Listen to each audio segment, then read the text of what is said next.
The EK Fluid Gaming Digital Reef PC is housed in a fractal design torrent case. From the front you can see 3 of the EK 140mm D-RGB fans, but it's only when we look through the main window we get a flavour for the high-end hardware contained within. Naturally, the PC is fully kitted out with EK Quantum custom loop cooling. The motherboard is an Asus ROG Maximus Z790 Hero with an EK Quantum Momentum Squared D-RGB Plexi Monoblock. Processor is an Intel Core i9-14900K and the vertical GPU is an Nvidia RTX 4090. The GPU is cooled with an EK Quantum Vector2 block. At the front of the case we can see the enormous EK Quantum Surface X 420M radiator, and it has 6 EK 140mm fans in push-pull. We have 64GB of DDR5 6000 memory. In our sample it's G.Skill Trident Z5 RGB. The PC is powered by a Seasonic Vertex GX 1200W gold power supply, that's ATX 3.0. Aesthetically, the PC looks absolutely stunning, and we love the choice of the EK Cryofuel Indigo Violet coolant.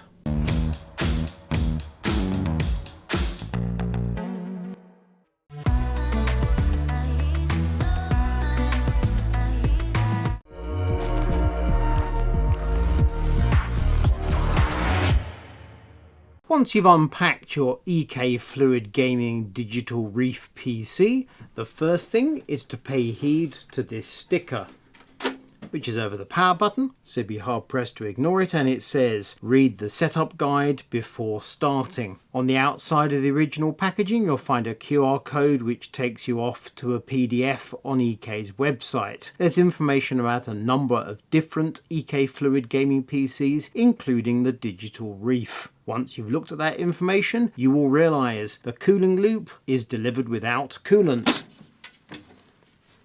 And that's going to be our first job before we actually start the PC. But first, let's take a look at this rather huge box of accessories. Every pre-built PC comes with some form of accessories. Essentially, it's the cables from the power supply that haven't been used, the accessories from the motherboard, stuff like that. In this instance, we've got loads to look at, but we'll do it very quickly. We've got some bits and pieces from EK themselves to do with draining the system at a later date, a flash drive with Asus drivers for the motherboard, loads of documentation, the retail box for the Core i9 processor, the unused cables from the Seasonic power supply. I'm going to use this antenna for the Wi-Fi, various cables, an EK tool and some thermal pads, more documentation, and a hint that the SSD installed in this PC is by Seagate. That is a ROG Hyper M.2 card, so you can add a load of M.2 storage through a PCI Express slot. But what I'm really interested in here are these 2 litres of EK Cryofuel in violet and a fill bottle. But goodness me, you might think, I've just paid about 5,000 UK pounds or 6,000 European euros, which I guess is equivalent to $6,000. I've got to put coolant in a PC. How do I do that? Well, thankfully EK has given us a video that demonstrates exactly how you perform that task. So we're going to watch, take notes, and do it ourselves. I need access at the top of the case to get to the cooling system, but let's pull off a few more panels to give you a better view.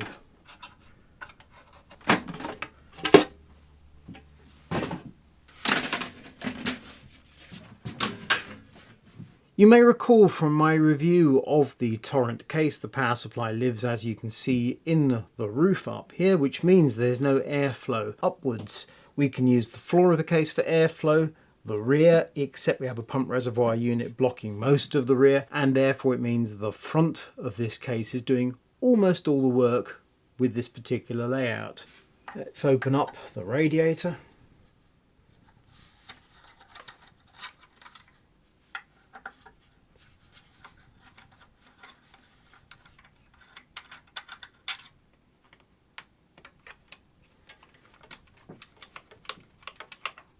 The fill port for the reservoir. We're going to fill the rad first as per EK's instructions. I'm not sure what volume of fluid the radiator can hold, but it's a 420 unit and it's 50 something mil thick. It is huge, so I'm guessing the answer is a lot, but what I do not want is a violet fountain. Close off the radiator.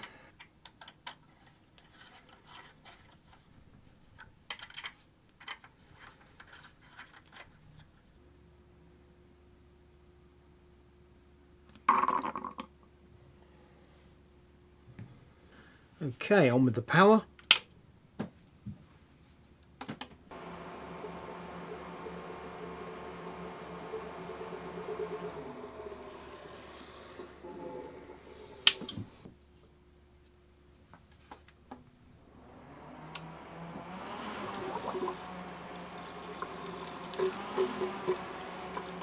A couple more refills and we'll be ready for action. With the EK Digital Reef running and looking absolutely lovely, we can take a look in the Asus BIOS and see how the PC is configured. And we see everything is set to default with the exception of XMP being enabled on the G.Skill memory. We can see the 6 fans are clearly connected to 2 fan headers and set at 650 RPM, and the DDC pump is running at 2000 RPM. When we look behind the right hand panel of the Fractal Design torrent, we can see plenty of cabling that is lovely and tidy. We note that much of it relates to the ARGB lighting, but we can see very little to do with PWM control. Indeed, EK has not used the Fractal PWM hub that comes with the case. The explanation is that EK's 140mm fans have their own daisy chaining technology, and this keeps the cabling neat and tidy. In the main compartment, the PWM connections are completely hidden behind the vertical GPU.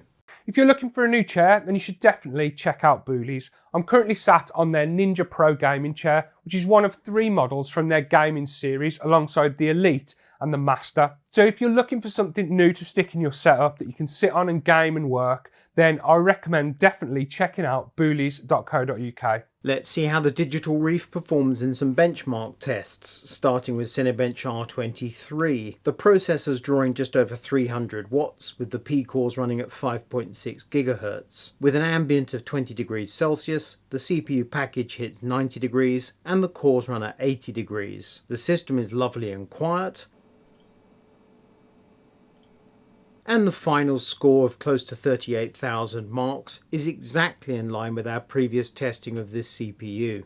Moving on to 3D Mark Firestrike. During the test, the GPU ran at 2.8 GHz, drawing around 400 watts. The custom loop cooling worked well. With an ambient of 20 degrees Celsius, we saw the GPU sitting at 54 degrees and the hotspot temperature 60 degrees. And the final 3D Mark score comes in very close to 47,000 marks. And then 2 game tests. Marvel's Guardians of the Galaxy at 4K on ultra settings. We see an average frame rate of 236 and a minimum of 124. In Far Cry 6 at 4K, also on ultra settings, the average is 149 FPS and the minimum frame rate 138 FPS. I'm sure it came as a surprise to you that a Core i9-14900K paired with an RTX 4090 can pull through benchmarks with no difficulty. That's quite a surprise. So what are my thoughts on the EK Fluid Gaming Digital Reef PC, apart from the slightly peculiar name? Well, here's the thing. We're well aware of a number of PCs with a similar specification that cost £4,000 with very basic cooling.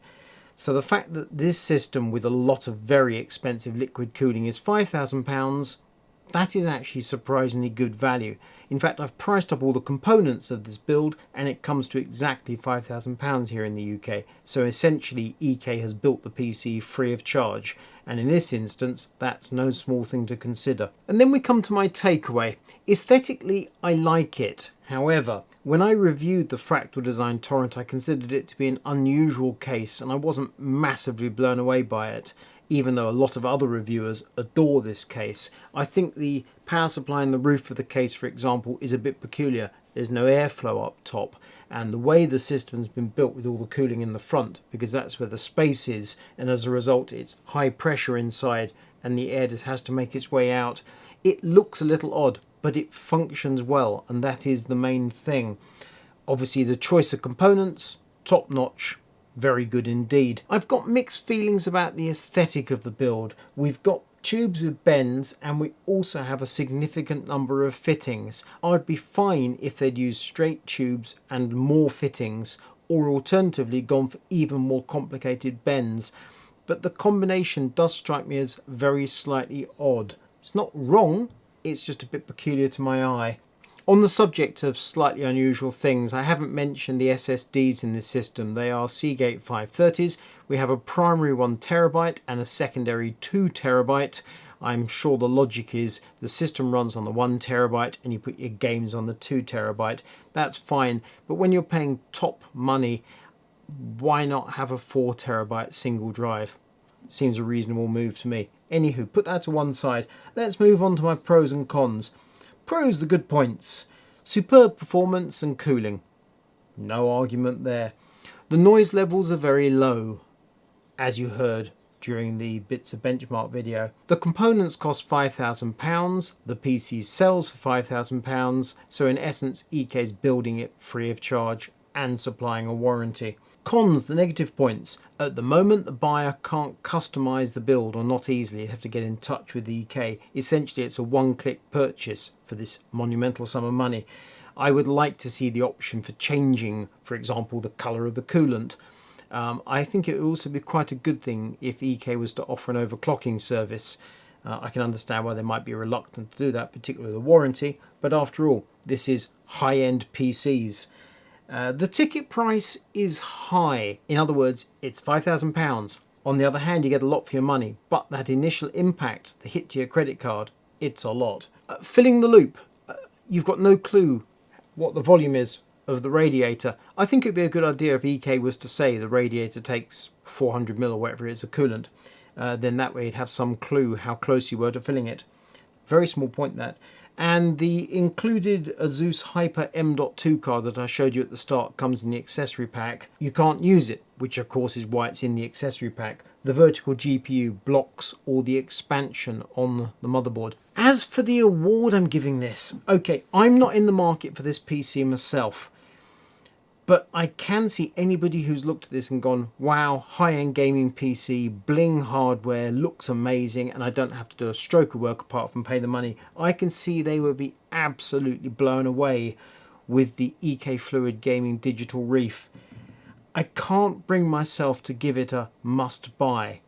I'm going to give it a worth buying, but I can understand that some of you are going to be absolutely taken by this and will be clicking that buy it now button just as quickly as they possibly can.